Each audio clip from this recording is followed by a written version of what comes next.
Hello everyone, my name is Tanika and this is my medical family therapy implementation plan. Let's start off by talking about what medical family therapy is. Medical family therapy is an approach to healthcare sourced from a biopsychosocial spiritual model perspective, along with marriage and family therapy, but also informed by systems theory. The practice of medical family therapy spans a variety of clinical settings with a strong focus on the collaboration between and among the healthcare providers and the patient. Med-family therapists are endorsers of patient and family agency and facilitators of healthy workplace dynamics.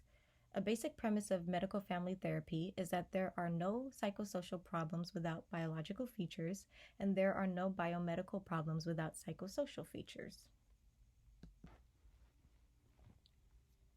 Further exploring medical family therapy, it emerged in the late 1970s, early 1980s to address the gap in the healthcare system between biological and psychosocial health.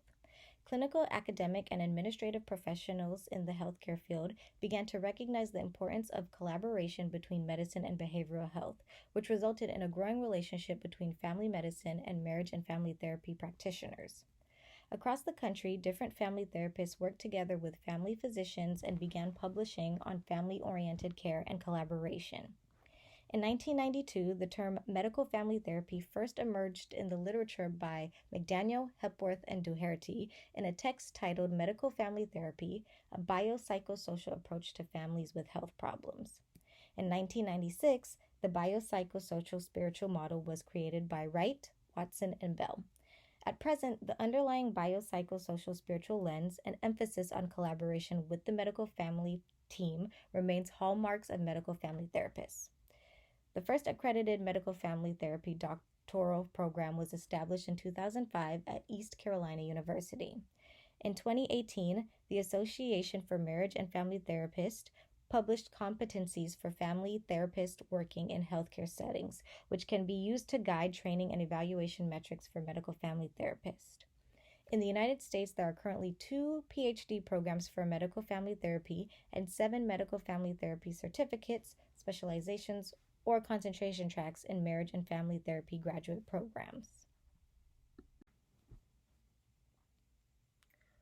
Moving on to C.J. Peek's 4 Worldview, which conceptualizes a healthcare organization operating from 4 simultaneous worlds: clinical, education, operational, and financial, in a harmonious way that caters to the best care practices of its patients.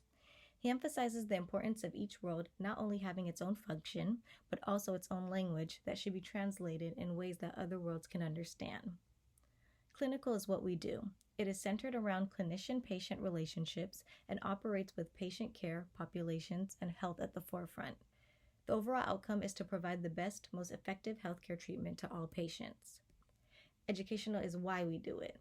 It is centered around mentor-learner relationships and focuses on all areas where education or trainings can improve productivity, efficiency, and relational outcomes with patients and staff alike. Operational is how we do it. It is centered around provider-customer relationships and operates from a systems-focused lens. This is everything the healthcare organization would need to function successfully, like medical supplies, appointment systems, proper documentation systems, consultations, social services, and much more. If this is implemented successfully, then the clinical world can run smoothly. Lastly, financial is how much we do it for. It is centered around vendor-buyer relationships and focuses on the numbers and revenues the organization generates. This encompasses insurance, benefits, reimbursement systems, coding and billing, and wages for clinicians. The better the integration of care at the outset, the better patient care will be and can help reduce multiple tests, prescriptions, and treatments that can save money for everyone involved. Peek's overall point of the 4 worldview was that no one world could trump the others. If one world fails to meet the requirements it needs to succeed, ultimately all 4 will fail, and that is why integration is so important in the medical field. Moving on to screening protocols. Some screening protocols that would work well in an integrated system like medical family therapy is the PHQ-9, the Patient Health Questionnaire, which helps screen for depression in adults, the GAD-7, the General Anxiety Disorder 7, which helps screen for anxiety in adults, the MDQ, or Mood Disorders Questionnaire, which helps with bipolar disorder, Vanderbilt ADHD Diagnostic Tool, which helps screen for ADHD in children, MCHAT, or the Modified Checklist for Autism in Toddlers, which helps with autism in toddlers, MMSE, the Mini Mental Status Examination, which helps screen for mental health status, the Audit, or Alcohol Use Disorder Identification Test, which helps screen for alcohol and substance abuse in adults, and CRAFT, or CRAFT, Substance Abuse Disorder for Teens, helps screen for substance abuse in teens. These screening protocols will be done at the very beginning of the initial interaction with patients to gain a better understanding of where they are at mentally, which would be beneficial for future treatment plans. If there is a positive screening for a patient, this is where the collaborative process should follow between the patient, therapist, and primary care physician. First, with a positive screening, there should be a consultation between the therapist, primary care physician, and all other team members involved with the patient's case.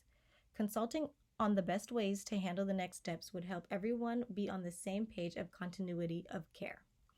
Next, share the results with the patient. Discuss feelings, address questions, utilize support systems, create plans for next steps. Then, assess for risks after shared results. Address immediate safety concerns, utilize safety plans if needed, or any other mental health resources already in place.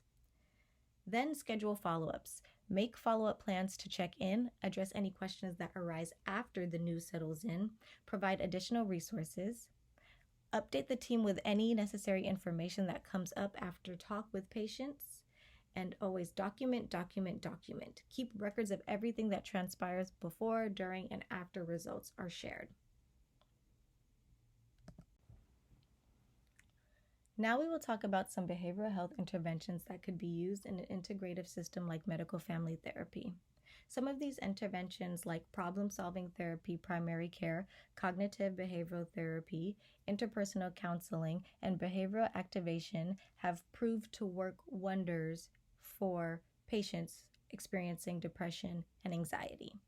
And this could be very beneficial for patients who have just been diagnosed with something that is life-changing. Problem-solving therapy primary care is a brief therapy that uses 6 to 10 weeks, 30-minute sessions to help patients solve the here and now problems contributing to their depression. PST-PC has been found to significantly improve mental health treatment in a wide range of settings, including diverse provider and patient populations. An adaptation of cognitive behavioral therapy has also been found to be beneficial for both depression and anxiety in primary care. CBT uses short-term goal-oriented therapy to interrupt patterns of thinking that prevent patients from feeling better. Brief cognitive therapy makes the intervention more accessible in primary care by using shorter and fewer sessions. Interpersonal counseling may further reduce the time required to treat depression in primary care. Designed to be implemented by nurse practitioners, IPC focuses on current functioning, recent life changes, sources of stress and difficulties in interpersonal relationships. And behavioral activation is an evidence-based psychotherapy that identifies work, social, health, or family activities patients have stopped engaging in because of their mood. BA takes concrete steps to reintroduce these activities into the patient's life and decrease avoidance behaviors and any other behaviors that contribute to a depressed mood. The patient and provider create an action plan, including any obstacles, triggers, and consequences that may come up. Although all these interventions can be used for behavioral treatment, they may need to be adapted to incorporate social location factors that can impact the patient and their treatment. For example, even though IPC focuses on helping with current stresses in interpersonal relationships, we must keep in mind that those stresses can be culturally based that may not be so easy to fix or stem from a generational issue that is rooted in past traumas we are unaware of. Pushing patients to try to fix those may be more harmful than helpful if we do not fully understand the significance. With behavioral activation, we must consider the fact that those activities could be hard to continue a financial or accessible level to the patient now that there is a medical issue. It could go much further than the non-engagement, and that is something we want to process with our patients. Lastly, we will talk about individual versus family treatment plans. Treatment planning with individuals can look differently than with families, and in an integrated system, you would come across both circumstances quite often. Individual treatment plans are geared towards the individual's needs in terms of what the presenting problem or diagnosis could be. Goals with individual treatment are established to help one person navigate through the problem, so that can be tailored to what they need. Interventions would be individualized as well. So those interventions could look like coping skills, adaptability with diagnosis, more self-care type of interventions. These are the type of things that would cater to a more individual treatment plan. Whereas with family treatment plans, the assessment is for the presenting problem for the family and its need as a unit, not as an individual. There can be goals that each family member wants to work on that may not correlate with one another. So collaborating and coming up with set goals for the unit is beneficial. Interventions may look different with family treatment depending on the basic needs of the family. For example, following communication patterns to enhance better communication skills may be something the family needs to reach goals. Creating a better support system within the family dynamic, understanding a new diagnosis as a family unit might be more frequent in this type of setting. So although treating families and individuals could have the same type of method or can have the same type of steps, the ultimate assessment, goals, and interventions are going to look very different for each case. This brings me to the end of my presentation. These are my references. And thank you so much for listening. I hope that this helps shed some more light on what a integrated system like medical family therapy could do for your practice. And I hope that it makes you want to utilize this for you and for your patients. Thank you again.